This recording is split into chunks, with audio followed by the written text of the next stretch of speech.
আগে চেক করো, তারপরে বিশ্বাস করবা, ঠিক কিনা? তাহলে এখন থেকে একটা কিছু শুনলে বিশ্বাস করবেন।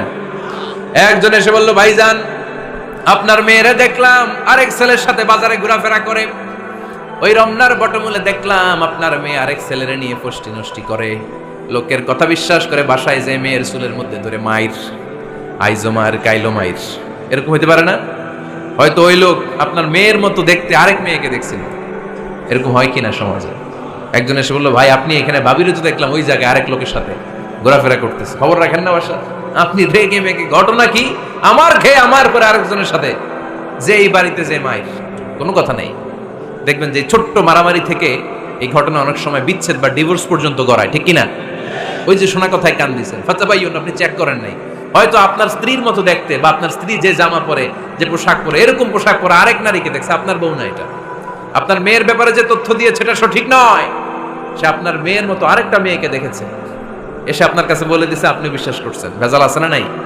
এই ভেজালগুলোকে থামানোর জন্য কোরআনে এই বিধানগুলো নাজিল করেছে কে? তাহলে ফরিদপুরের ভাইরা, সমাজটাকে সুন্দর রাখার তথ্য একটা শুনলেই বিশ্বাস করবেন না। সিলে কান নিয়ে গেছে, শুনলেই সিলের পিছনে দৌড়, নাকি? কি করবেন? আগে কানে হাত দিয়ে একটু দেখবো কান দুইটা আছে না নাই, তারপরে চিলের পেছনে দৌড়ানো। তাহলে এখন থেকে আমরা তথ্য একটা শুনলেই বিশ্বাস করব। তাহলে কি করবেন? বলতে হবে কি করবেন? যাচাই বাছাই, জাস্টিফিকেশন অফ দ্য নিউজ। কোন নিউজ জাস্টিফিকেশন ছাড়া আমরা প্রচার করব, বিশ্বাস করব, শেয়ার করব না। আল্লাহ বললেন, ইয়া আইয়ুহাল্লাযীনা আমানু লা ইয়াসখারু কওমুম মিন কওম। ওহে আমার ঈমানদার বান্দারা, শোনো শোনো, খবরদার কখনো কোনো মুমিন বান্দারে ঠাট্টা করো না, অবজ্ঞা করো না, ঠাট্টা করো না। তার মনে কষ্ট হয় এমন কোন কথা তারে বলো না। Never scoff of anybody. কাউকে নিয়ে ঠাট্টা করবেন না, তার দেহ নিয়ে, তার আকৃতি নিয়ে, তার বংশ নিয়ে।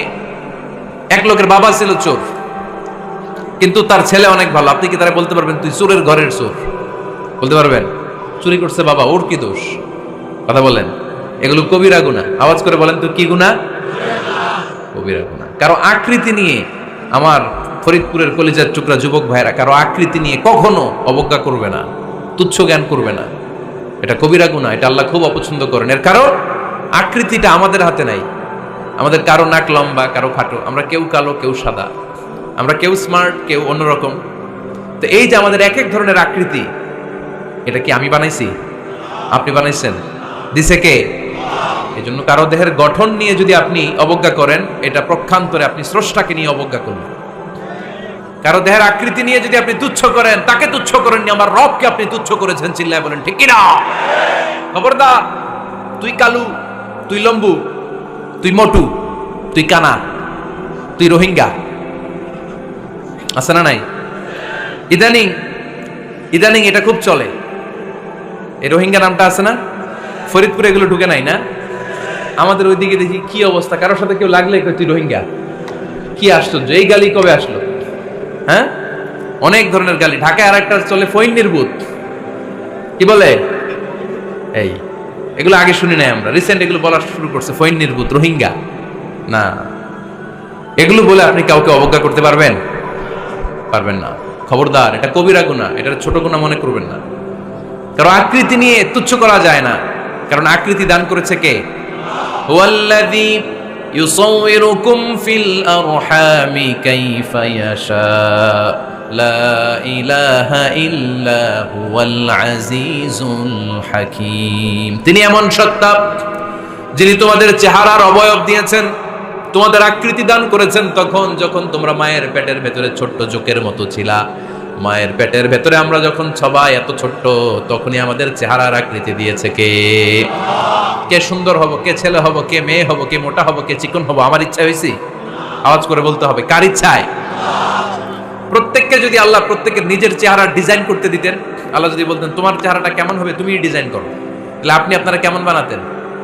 হ্যাঁ বলেন, ফরিদপুরের ভাইরা বলেন, সুন্দর করে বানাতেন তাই না? সবচাইতে স্মার্ট, সবচেয়ে সুন্দর করে আমি আমার চেহারাটা বানাতাম যদি আমাকে ডিজাইন করার সুযোগ দেওয়া হতো। কিন্তু এই সুযোগ তো আল্লাহ দেন নাই। ডিজাইন স্বয়ং করে দিয়েছেন কে? কোন নারীকে যদি আল্লাহ বলতে, এই নারীরা তোমাদের চেহারা কার কেমন লাগবে তোমরা বানাও, প্রত্যেক নারী কি করতো? বিশ্ব সুন্দরী করে নিজেকে বানাতো। খুদ ধরার মতো কোনো জায়গা সে নিজের জন্য রাখতো না, ঠিক কিনা? কিন্তু এটা আল্লাহ দেন নাই, এই আকৃতিটা আমাদেরকে সরাসরি দান করেছেন কে? খবরদার, আমাদের অনেকে বিকলাঙ্গ, আমাদের অনেকের হাত ছোট, পা বড়, দেখতে মোটা, কেউ চিকন কেউ কালো। খবরদার, কারো আকৃতি নিয়ে কখনো কোনো অবজ্ঞার সুরে, ঠাট্টার সুরে কোনো কথা আমরা বলবো না। রাজি আছেন? সবাই রাজি আছেন? আল্লাহ রাসূল সাল্লাল্লাহু আলাইহি ওয়াসাল্লামের এক সাহাবী ছিল, নাম ইবনে মাসউদ রাদিয়াল্লাহু তাআলা আনহু। উনার পায়ের নলা ছিল খুব চিকন, অস্বাভাবিক চিকন, স্বাভাবিক না। তো উনিও এটা ঢেকে রাখতেন, দেখাতেন না কাউকে। একদিন উনি খেজুর পাড়ার জন্য খেজুর গাছে উঠলেন। খেজুর গাছে ওঠার পরে নিচ থেকে সাহাবারা পায়ের চিকন নলা দেখে ফেলছে। দেখে সবাই হাসি, সবাই হেসে কুটি কুটি। বিশ্বনবী বললেন, হেসো না, খবরদার, আমার ইবনে মাসউদের পায়ের চিকন নলা দেখে হেসো না। আমার ইবনে মাসউদের এই পায়ের চিকন নলা যদি মিজানের পাল্লায় উঠিয়ে দেয়া হয়, কিয়ামতের দিন উহুদ পাহাড়ের চেয়েও ভারী হয়ে যাবে। খবরদার, আমার ইবনে মাসউদকে আমার আল্লাহ অনেক পছন্দ করে, তার পা চিকন দেখে তাকে তুচ্ছ করো না। আল্লাহর হাবিব সাল্লাল্লাহু আলাইহি ওয়াসাল্লামের 11 জন স্ত্রীর মধ্য থেকে একজন স্ত্রী ছিলেন একজন স্থূল আকৃতির, অবিসিটি ছিল, একটু মোটা। ওনার নাম ছিল সাফিয়া রাদিয়াল্লাহু তাআলা আনহা। তা আম্মা জান আয়েশার সাথে একবার সাফিয়ার ঝগড়া।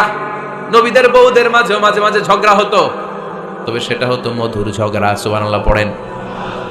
আম্মা জান আয়েশা রাদিয়াল্লাহু তাআলা আনহার বাসায় একদিন বিশ্বনবী বসা ছিলেন, আর একজন স্ত্রী, বিশ্বনবীর আরেকজন স্ত্রী রান্না করে কিছু খাবার আম্মা জান আয়েশার ঘরে পাঠিয়েছেন। এক দাসী দিয়ে বলল, যাও এটা আয়েশার ঘরে দিয়ে আসো, কারণ নবী আয়েশার ঘরে। আম্মা জান আয়েশা রাদিয়াল্লাহু তাআলা আনহা বললেন, এগুলো কি? ওই দাসী বলে, তরকারি। কে দিছে? অমুক স্ত্রী। কেন দিয়েছে? আমি কি রান্না করতে পারি না? তোমরা রান্না তোমরা খাও। এই কথা বলে পাতিল সহ উড়ায় মারছে চেহারার মধ্যে। এর কারণ ওনারা মানুষ ছিলেন, মানবীয় ব্যাপারগুলো ওনাদের মধ্যেও কাজ করত। আবার এক স্ত্রী ঝোল দিয়ে রান্না করে কিছু খাবার নিয়ে এসেছে। আম্মা জান আয়েশা রেগে মেগে ওই ঝোল নিয়ে ওই স্ত্রীর গালের মধ্যে মেখে দিয়েছেন। বিশ্বনবীর আরেক বউয়ের গালের মধ্যে ওই ঝোল লাগাই দিচ্ছে। এবার ওই স্ত্রী বিশ্বনবীর কাছে যেয়ে বলে, ইয়া রাসূলুল্লাহ, দেখেন আয়েশারে আপনি বেশি আদর করেন তো, দেখেন কি করে আমাদের সাথে। এই যে আমাদের গালের মধ্যে ঝোল মাখাই একেবারে মেকআপ বানাই দিচ্ছে। বিষ্ণু সাল্লাল্লাহু আলাইহি ওয়াসাল্লাম বললেন, তাই? আয়েশাকে ডাকো। আম্মা জান আয়েশা রাদিয়াল্লাহু তাআলা আনহা আসলেন।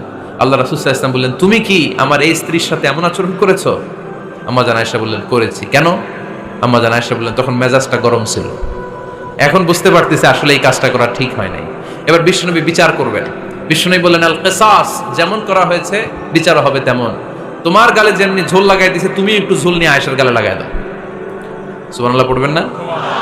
ওই স্ত্রীও কিছু ঝোল নিয়ে আম্মা জান আয়েশার গালে লাগাই দিল। এখন দুজনে হাসতেছে, বিশ্বনবীও হাসলেন, আরশের উপর থেকে খুশি হয়ে গেলেন। কে? তো স্ত্রীদের মধ্যে মাঝে মাঝে এটা ঘটতো। সাফিয়া রাদিয়াল্লাহু তাআলা আনহা ছিলেন একটু মোটা। আম্মা জান আয়েশা বললেন, ইয়া রাসূলুল্লাহ, দেখেন আপনার মুটি বউ, আপনার মুটকি বউ, এই মুটি বউ বলে একদিন একটা গালির মতো দিয়ে ফেলছে। আল্লাহ রাসূল সাল্লাল্লাহু আলাইহি ওয়াসাল্লাম রেগে গেলেন, বললেন, আয়েশা এটা কেমন কথা? তুমি বললা মুটি, আমার সাফিয়ারে তুমি মুটি বলে গালি দিলা রে আয়েশা। ইয়া আয়েশা লাকাদ কুলতি লা কালিমা লাউ মুজিজাত বিমাইল বাহরি লামাজাজাতহু, এমন একটা মন্তব্য তুমি সাফিয়ার ব্যাপারে করে ফেলেছো রে আয়েশা। এই কথাটা যদি সাগরের নীল পানির মধ্যে ছেড়ে দেয়া হয়, এই কথার পঙ্কিলতার কারণে, এই কথার কর্দমাক্ততার কারণে, এই কথার পঙ্কিলতার কারণে সাগরের সব পানিগুলো মুহূর্তের মধ্যে কালো হয়ে যাবে। এই কথাটা সাগরে ফেলে দিলে সাগরের নীল পানি পুরোটা কালো হয়ে যাবে। আয়েশা, খবরদার, কাউকে তুচ্ছ করে, অবজ্ঞা করে কখনো কিছু বলা যাবে না। এই জিহ্বাটা এটা ভয়ঙ্কর একটা অঙ্গ। বেশিরভাগ পাপ এই জিহ্বা দিয়ে হয়। কি দিয়ে হয়? এজন্য সাহাবারা জিহ্বা ধরে মাঝে মাঝে জিহ্বার মধ্যে ব্যাট মারতেন আর বলতেন, জিহ্বা তোর জন্য আমি আটকে যাবো কিয়ামতের দিন।